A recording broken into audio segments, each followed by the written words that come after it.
So this canister is of curiosity to me. We're going to take a look and see what it's got. Got a telescoping wand. That's nice. We've got this power head. This is a commercially available power head. Got a dirt sensor on there. That's real cool. And then we have a canister on there. And what's cool about this canister is it's on casters all the way around, so you don't have to worry about it tipping over.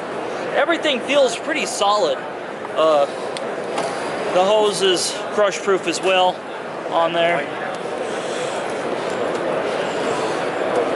Let's see what's 4 casters. Okay. And it's just a HEPA bag.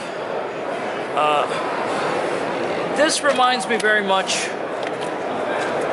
Oh man, this reminds me of the old Recar canisters, like the Pristine, something like that. I'm not able to plug in any of these, unfortunately, but wonderful looking stuff.